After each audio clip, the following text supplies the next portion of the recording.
GCSN TV, the channel which provides meat in due season. Ndoda kukwazai mose muzita ramambo edu Jesu Kristu, the Righteous Branch. Toda kutenda zvikuru nemukana watapiwa naShe kuti tive tinotaura pamwe chete tisingapedzi nguva because nguva yedu ipfupi. Musoro wenyaya yawandapa pane topic yatoda kutaura yezvino inoti Truth's decree on earth is the decree in heaven. Truth's decree on earth is the decree in heaven. Kureva kuti chinosungwa nechokwadi panyika panapa nyangwe nekudenga chinoita seiwo chinosungwawo. Toda kuverenga kubva pana Matthew chapter 16 verse 13. Iri kuti iyo panapa, when Jesus came into the coast of Caesarea Philippi, he asked his disciples, saying, "Whom do men say that I, the Son of Man, am?" And they said, "Some say that thou art John the Baptist, some Elias, and others Jeremiah, or one of the prophets." Hanzi Jesu achisvika kuCaesarea akabvunza madisciples ake, akati, "Ko vanhu inini vanombonditi ndinani?" Zvikanzi mhinduro yakapuhwa nemadisciples yezvaifungiwa nevanhu zvinoratidza kuti vanhu vakanga vasingatozivi kuti Jesu ndiani. Because dai vaiziva kuti Jesu ndiani havaingataura kuti ndi John the Baptist, because Jesu paakatanga ministry yake John the Baptist akanga aripo. Tikaenda pavhesi inoteera vhesi ya15 zvikanzi Jesu anobvunza kuti, "And he said unto them, but whom say ye that I am?" Zvikanzi, "Ko alright, ko imimi madisciples munoti inini ndinani?" Ndikatinzwa kuti madisciples anopindura achiti kudii. Zvikanzi, "And Simon Peter answered and said, Thou art the Christ, the Son of the living God. And Jesus answered and said unto him, Blessed art thou, Simon Bar-Jonah, for flesh and blood hath not revealed it unto thee, but my Father which is in heaven." Tikatarisa tikuona kuti ruzhinji rwakanga rusingazivi kuti Jesu akanga ari ani. At the same time, even nemadisciples vakanga vasingatozivawo futi kuti Jesu ndiani. Kuramba vakanyarara kuratidza kuti naivo vanga vasiri kuziva kuti Jesu akanga ari ani. Zvikanzi Peter ndiye akabva akurumbidza kudaira akati, "Ha, imimi ndimi mwanakomana wani, mwanakomana waMwari." Zvichireva kuti Peter futi even vanhu vanovanzotaura achiti, "Ha, Peter anga aine mavara anga akachenjeresa aikurumbidza kudaira." But kutokurumbidza kudaira kwaPeter sometimes kwaibatsira, but sometimes kwakusingabatsiri. But in this case hungu akakurumbidza kudaira asi akanga asiri iye akanga azvitaura. Taudzwa panapa kuti ari kunzi mweya mutsvene ndiwo wanga uri kutaura kuburikidza naye. Ende ataura kuburikidza, mweya mutsvene wataura kuburikidza naye akabva atopiwa blessing. "Blessed art thou, Simon Bar-Jonah, for flesh and blood hath not revealed it unto thee, but my Father which is in heaven." Toda kuti tiverenge commentary yatinowana pana 2TG 29:4.2. Iri kuti iyo Peter received the blessing because he was the one to whom the Father had revealed the Son, because he had been impressed by the spirit of the sacred truth, and because he freely voiced the truth, having been endowed with the gift to his credit. Peter was told, verse 18, "And I say unto thee that thou art Peter, and upon this rock I will build my church, and the gates of hell shall not prevail against thee." Nekuda kwekutaura kwanga kwaitwa naPeter, ende zvisina kubva maari but zvadudzirwa nemweya waMwari, akabva apiwa blessing. Pane mawedzi maviri ari kutaurwa panapa, pari kunzi thou and this. Ndikaitinzwa kuti mavara iwayo ekuti thou and this ari kurifeya kunani. Tikaenderera mberi tichiverenga pacommentary iri kuti iyo the words thou and this comprehend two objects, Peter and the truth he had uttered. Saka thou is referring kuna Peter, this is referring to the truth yanga yataurwa nani naPeter. So pamusoro pezvinhu zviviri izvi ndikatoona kuti pari kunzi naChrist ndiri kuvakira chechi yangu ndepapi, ndepana Peter here kana kuti ari kuvakira pamusoro pechokwadi chachataurwa nani, chachataurwa naPeter. Zvikanzi Peter and the truth he had revealed. The name Peter in Greek means stone. And so what Jesus was actually saying was not to name the man, but rather to tell him that he was selected to be one of the stones in the spiritual structure, the church. But on this rock, not on a stone, I shall build my church. Jesus declared on which rock? Obviously on the rock of solid truth, the truth which Peter uttered, the truth that Jesus Christ is the Son of what? Is the Son of God. kurova kuti Jesu ari kuti iye panapa nekuda kwechokwadi chawataura Peter ari kunzi is a stone achatoshandiswawo kuvaka the spiritual temple, but pamusoro pechokwadi chaataura ndo pachavakwa kereke yani, kereke yaMwari. Saka vamwe vanozoita mistake kuti kereke iri kuvakwa pamusoro paPeter. Aiwa, haisi kuvakwa pamusoro paPeter, iri kuvakwa pamusoro pezvokwadi adini, pamusoro pezvokwadi ataura. Tikadzika pazasi tione tinyatsoverify kuti tione kuti chokwadi chataurwa naPeter ndo changa chichinyanya kukosha kwete iye Peter pachake. Pavhesi ya19 iri kuti, and I will give unto thee the keys of the kingdom of heaven, and whatsoever thou shalt bind on earth shall be bound in heaven, and whatsoever thou shalt loose on earth shall be loosed in heaven.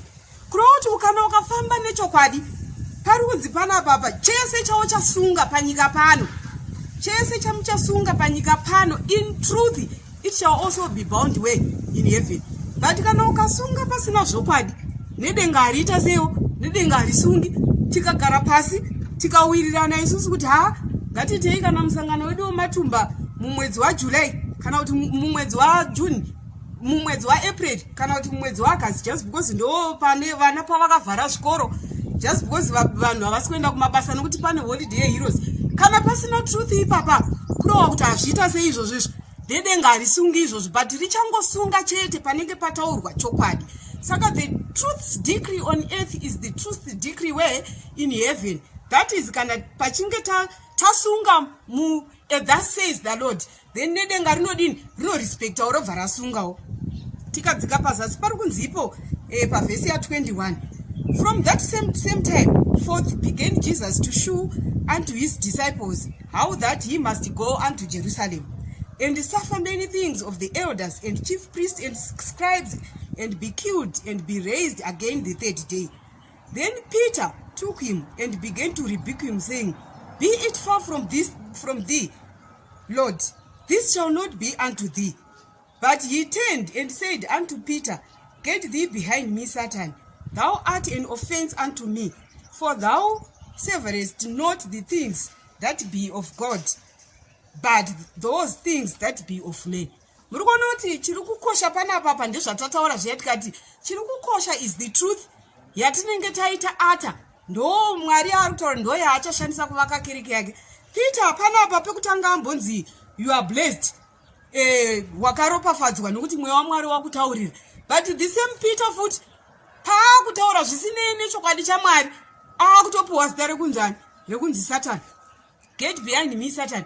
Kuroti kana tichisunga zvisina truth yaMwari taakutopiwa rimwe zita rekunzi Satan. Saka tinofanira kusunga mukati mezvokwadi yani, mukati mezvokwadi yaMwari. Tikadzika pazasi pari kunzi, saka toda kuona manje kuti hanzi kana uchinge wataura chokwadi wapiwa the keys of the what, of the kingdom.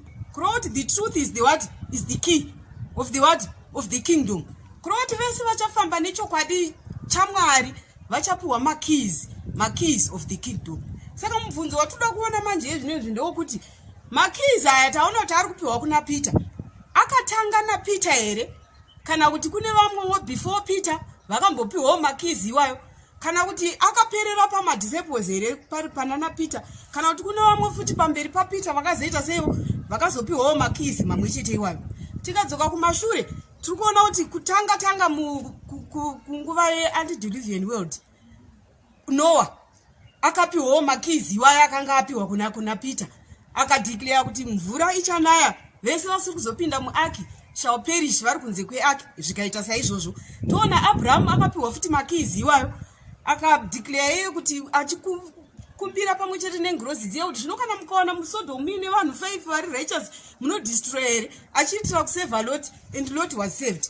Toona Isaacwo akablessa Jacob, ablessa Jacob akazova the heir of the kingdom, yeti yakanga isupposed kuve yemukomo wake Isaac. Toona Jacob, toona Joseph, vese ava kuroti makeys aya haana kutanga pamadisciples. They were passed on from the prophets, from the patriarchs to the prophets, from the prophets to the apostles, kusvika even nekwatiri zvino. Pane patime futi yatinoona Moses achipiwawo makeys iwaya, kana tikaverenga pana Numbers chapter 16 verse 29 na 30. iri kuti panapa. And Moses said, if these men die the common death of all men, or if they be visited after the visitation of all men, then the Lord hath not sent me. But if the Lord make a new thing, and the earth open her mouth, and swallow up with all that appertaineth unto them, and they go down quick into the pit, then ye shall understand that these men have provoked the Lord. Moses' decree was bound in heaven, for the earth opened her mouth and swallowed up. Sorry, let me go back again. All right, let me repeat verse 30. Moses' decree was bound in heaven, for the earth opened her mouth and swallowed them up, and their houses, and all the men that appertaineth unto Korah, and all their goods. Saka tiri kuona kuti keys of the kingdom aifamba kubva kwakatangira nyika akasvikawo nepana Moses. Hanzi Moses akati kana vanhu ava vakafa common death kurova kuti Mwari hamuna kundituma, vanofanira kufa rumwe rufu rusina kujairika. Mwari vakarespektawo zvakanga zvataurwa naMoses, vakavhura pasi vanhu pamwe chete nezvese zvakanga nemidziyo yavo chese chakanga chiri chavo, vana Kora nana Dhatani nana Abhiramu vakafushirwa pasi, vakadini, vakafa. Saka tiri kuona kuti chasungwa panyika kana chikasungwa muzvokwadi nedenga rinorespektawo robva radiniwo, robva rasungawo. But isusu tikangogara pasi tikafunga kuti ngatimboona matei takamira kana takagara kana tichiita zvatinenge tichiita, kana zvisinei, thus says the Lord, nedenga rirespect izvozvo. Kana tikafunga kuti zuva redu rekunamata ngatingotsvage ichero ratinenge tada, kana risinei, thus says the Lord, nedenga hariita sei, harirespect izvozvo. Saka tiri kuona panapa kuti the keys of the kingdom, you see, passed along from one generation to another, from the patriarchs to the prophets to the apostles, and on down to our day. Saka keys of the kingdom dzakafanana nevanhu vari paresi vari kutambidzana chimuti. Ukapuwa chimuti unofanira kumhanya nacho, ukamhanya usina chimuti even muri paresi payapo, nyange ukasweta number 1 uku hauverengwa kuti waita number 1. Anoverengwa kuti aita number 1 ndemunhu amhanya akabata chimuti kusvika anosvika kwaari kusvika kwokupedzisira.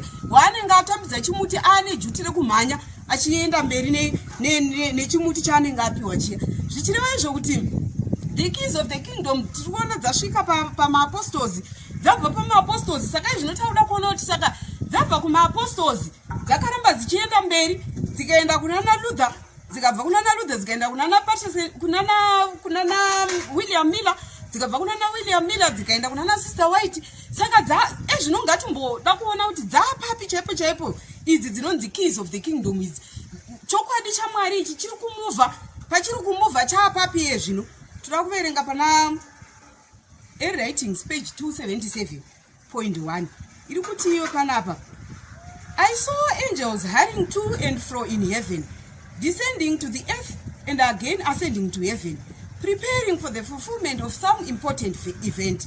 Then I saw another mighty angel commissioned to descend to the earth, to unite his voice with the third angel, and give power and force to his message. Great power and glory were imparted to the angel, and as he ascended, the earth was lightened with his glory. Tukona panapa kuti after vana Luther kuchiuya vana Miller, kuchiuya vana Sister White vanova vakanga vachirepresent the third angel's message, pane iri kunzi a mighty angel yakaonekwa ichidzika from heaven. And pairi kuonekwa ichitodzika, hanzi maangels aitokwira nekudzika achikwira nekudzika, preparing for an important event. Kureva kuti message yakuuya nethis angel is an important message. Hanzi pairi kuuya iri kubva yava ichisvikolightena the whole earth, but iri kuuya ichiendepi ichisvikojoinana nethird angel's message yakanga yapiwa kunana Sister White. Zvikanzi the light which attended this angel penetrated everywhere as he cried mightily with a strong voice, Babylon the great is fallen and is become the habitation of devils, and the hold of every false spirit, and a cage of every unclean and hateful bird. The message of the fall of Babylon is given by the second angel, is repeated with the additional mention of the corruptions which have been entering the churches since 1844. Kuroti kubva pana 1844 macorruptions akatanga kupinda mukati mechechi akuuya achitsanangurwa nethis mighty angel. Zvikanzi the work of the angel comes in at the right time to join in the last great work of the third angel's message, and is as it swells to a loud cry. And the people of God are thus prepared to stand in the hour of temptation, which they are soon to meet. I saw a great light resting upon them, and they united to fearlessly proclaim the third angel's message. Saka toona kuti the keys of the kingdom hadzina kuperera pa-third angel. Patoya another mighty angel yauya kuzojoina the what? Kuzojoina the third angel. Throughout the keys there that it move on. Chimuti chatoitwa pass on to another group of people. The angels were sent to aid the mighty angel from heaven, and I heard voices which seemed to sound everywhere. Come out of here, my people. And this message seemed to be an addition to the third message, meaning to say the message here is the third angel's message, but it is a what? An addition to the third angel's message. Joining it as the midnight cry joined the second angel's message in 1844. The glory of God rested upon the patient waiting saints, and they fearlessly gave the last solemn warning, proclaiming the fall of Babylon and calling upon God's people to come out of here, that they might escape their fearful doom. Saka turikuona kuti pane message yanzi yawo yakasvikojoina the third angel's message. Message yipi iyi tinoiwana pana 1 BC 1104.6 rikativerenge pano iri kuti precepts given to guard the Decalogue. In consequence of continual transgression, the moral law was repeated in awful grandeur from Sinai. Christ gave to Moses religious precepts which were to govern everyday life. These statutes were explicitly given to guard the 10 Commandments. They were not shadowy types to pass away with the death of Christ. They were to be binding upon men in every age as long as time should last. These commands were enforced by the law of the moral law, and they clearly and definitely explained that law. Saka turikuona kuti 10 commandments yakanga ichiparidzwa pa-third angel's message. The additional message yakazouya yataverenga panapa iri kunzi the precepts were the statutes which were given to guard the Decalogue. The 10 commandments no ari kunzi ma-Decalogue akanga aiwanikwa mukati me-ark. Then the ceremonial law ichiwanikwa iri kunzi kwe-ark ichimira as a guard kuti batsira kuti tive tinokwanisa kuchengeta ma-10 commandments. So we cannot properly keep the 10 commandments kana tisina guard anova ma-statutes. Saka as long as ma-10 commandments aripo na guard wema-statutes ari kuita sei ari kudikanwawo zvekare. Toda kuverenga futi panapa pana GC 291. Toona kuti truth haizi stagnant semvura yemugui, but inodini truth inoprogressa. We should learn to progress with what? With truth. Tikaverenga panapa pari kunzi pana GC 291.4 ndichaitangira pakati. And if God should reveal anything to you by any other instrument of his, be as ready to receive it as ever you were to receive any truth of my ministry. For I am very confident that the Lord hath more truth and light yet to break forth out of his holy word. For my party, I cannot sufficiently bewail the condition of the Reformed churches, who are come to a period in religion and go at present no further than the instruments of their reformation. Anzi nemunyora ari kunyora panapo, kana Mwari vakakupa imwe zvokwadi even yandisina kuunza inini, be prepared kuitambira. Asi chinondishamisa nema-reformed churches ndechekuti havaende further than pasirwa nareformer wavo. Even if reformer wavo akanga achishandisiwa naMwari nenzira inotyisa, but paaperera ma-reformers ndo paanopererawo. Yet it should not be like that. As the Lutherans cannot be drawn to go beyond what Luther saw, and the Calvinists, you see, stick fast where they were left by that great man of God, who yet saw not all things. This is a misery which to be lamented. For though they were burning and shining lights in their time, yet they penetrated not into the whole counsel of God, but where they now living would be as willing to embrace further light as that which they first received. Hanzi saka chiri kunetsa mafollowers vanenge vari vatungamiri havana problem. Mafollowers pangogumira reform wavo ndo pavanogumirawo. Hanzi dai mareformers aya akanga aripo nhasi vana Luther, vana Calvin, vana William Miller, vana Sister White, vanga varipo nhasi. Hanzi they are willing to move on with the light. Zvokuti vangadai vasvika panguva yekujoinana even with this great the mighty angel yataona iri kuuya kuzojoina the third angel's message. Tikaverenga futi pana Desire of Ages 185.5 tichaverenga 3 paragraphs to hataperera ipapo.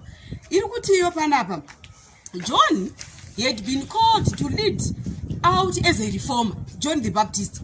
Because of this, his disciples were in danger of fixing their attention upon him, feeling that the success of the work depended upon his labors, and losing sight of the fact that he was only an instrument through which God had wrought. But the work of John was not sufficient to lay the foundation of the Christian church. When he had fulfilled his mission, another work was to be done, which his testimony could not accomplish. His disciples did not understand this. When they saw Christ coming in to take the work, they were jealousy and dissatisfied. Ati John akashandisiwa na Mwari vakamushandisa vaona ashanda kusvika paanofanira kusvika, vakazounza ministry yaChrist. But madisciples ake nevamwe havana kuzvinzwisisa, vakatotanga kutoita jealousy, pakatotanga kuva nehondo. And the same dangers still exist. God calls a man to do a certain work, and when he has carried it as far as he is qualified to take it, the Lord brings in others to carry it still further. Maona kushanda kunoita Mwari. Ndosaka muri kuona kuti makeys of the kingdom aya akatangira kuna Noah kusvika afamba kusvika asvika kwataveye zvino. Mwari vakaona kuti ndamushandisa kusvika paasvika pakwana, vanounza mumwe kuti atore pasiwa neuya chimuti chake achienda nacho kumberi. Zvikanzi, but like John's disciples, many feel that the success of the work depends on the first labor. Sezvaingoita madisciples aJohn vakafunga kuti basa rese rinofanira kupedzwa naJohn, havana kugamuchira ministry yaChrist. Hanzi nesuwo ndo zvatakuita izvino, tofunga kuti basa racho richapedzwa na-first labor, but Mwari vane kuronga neprogramu yavo yatisingakwanise kunzwisisa kana kudzivisa isusu. Zvikanzi, attention is fixed upon the human instead of the divine. Jealousy comes in and the work of God is mad. Problem, vanhu vanobva vatarisa pamunhu pavorega kutarisa padivine. And hanzi kana zvadaro manje jealousy comes in, nebasa raMwari robva radisturbed. Zvikanzi, the one thus unduly honored is tempted to cherish self-confidence. He does not realize his dependence on God. The people are taught to rely on men for guidance, and thus they fall into error and are led away from God. The work of God is not to bear the image and superscription of men. From time to time, the Lord will bring in different agencies through whom his purpose can best be accomplished. Happy are they who are willing for self to be humbled, saying with John the Baptist, he must increase and I must decrease. Saka turikuona kuti panapa the keys of the kingdom, they are being passed on kubva kugeneration yekutanga kusvika patave zvino. Blessed are they vachabvuma kuita sezvakaita John akati inini I must decrease and he must what? He must increase. Achireva paministry yaChrist. Saka chokwadi chavapo yezvinezvi chatiri kuona chiri kuuya with this mighty angel chauya kuzojoinana with the third. We are supposed to move on with the light. And chokwadi hanzi zvese zvinenge zvasungwa panyika zvichisungwa in truth. Nekudenga nedenga rinoita seyo nedenga rinosungawo. Tikangobva pazvokwadi yaMwari tatova nerimwe zita. Hanzi God has no respect of persons. Tikangobva pane zvinhu zvaMwari tatova nerimwe zita takutopiwa zita rekunzi devil sezvakaitwa kuna Peter. Saka dai Mwari vakatibatsira kuti tese tikwanise kuita sezvakaitwa naJohn, pamwe chete mashoko akataurwa naJohn ekuti he must increase but I must what? I must decrease. May God bless the reading of his word.